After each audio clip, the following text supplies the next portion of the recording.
Yo, what's going on, people? It's your boy Huncho back at you again with another video. And with the most recent success of Rush and Tion's song Body, with it quite literally taking over the globe due to TikTok, it seems as if recently it got some bad press, seeing as it just went #1 in the UK and has stayed there for a second week. But not only just that, it's also gone #1 in Australia. First, before we get into this one, I just want to congratulate both of them for their success that they're getting at the moment. It's a big look for the UK rap and drill scene, so nothing but big up to those two and more success to them. But yeah, like I was saying a minute ago, it seems that some people aren't rocking with the song.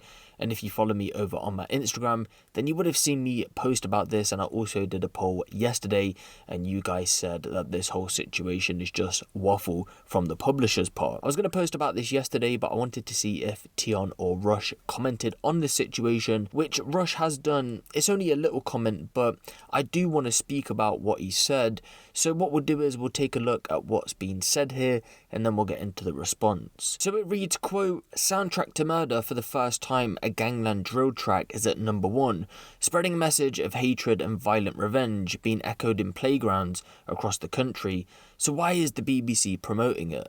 But believe it or not, the article doesn't even start off by talking about the song or Tion or Rush. It actually talks about the murder of a person called Jason Isaacs, who had been murdered by a drill rapper in Rayners Lane a few years back. Of course, this is an extremely sad situation because at the end of the day, Jason had lost his life in that situation. But to try and attach it to Rush and Tion as the first thing that you talk about in this article, to me, seems irrelevant just on the basis that it has nothing to do with the song, and it's literally just put there so it fits the agenda of the article. They also go on to talk about various other things such as E1 and ZT, pointing out that they're a part of 3x3 and of course their quote connection to the situations going on in North London. But again, they swiftly changed the point whilst talking about North London to talk about the Broadwater Farm riots which led to the death of a police officer. Yes, they're bringing up the 1985 Tottenham riots in reference to Body.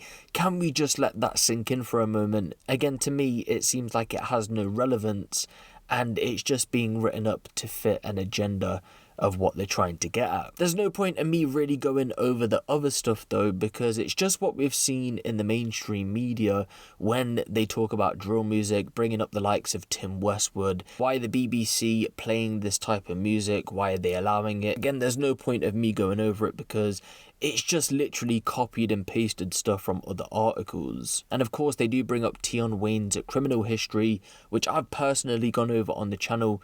The difference is though, we spoke about Tion's whole journey, including his criminal past.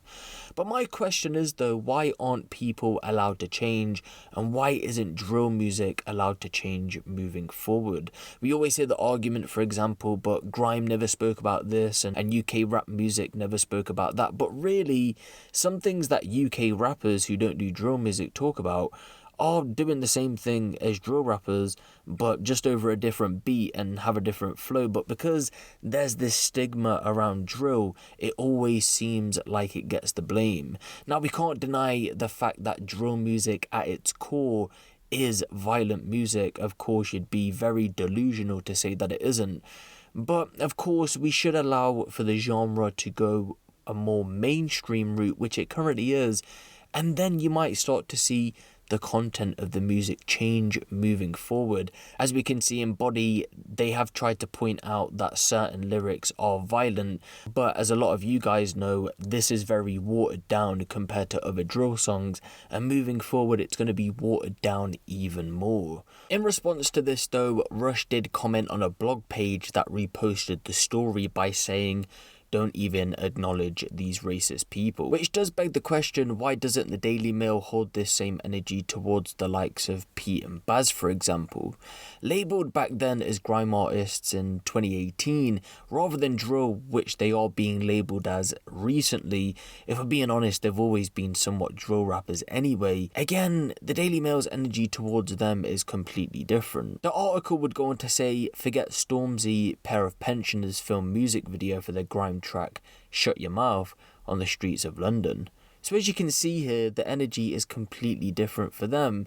So you can see why Rush makes these comments. And as well, you see what I mean about grime not having that stigma around it as well, like how drill has. Back in the day, grime did carry that stigma, but it was allowed to change, and now the stigma isn't there.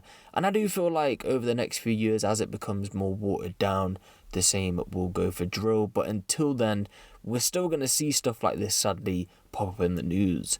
But yeah, let me know what you guys think of this down in the comment section below. Give the video a little like, and if you want the latest drill, street and music news out of the UK, be sure to hit the subscribe button and the notification bell. It's been your boy Huncho, and I'm out.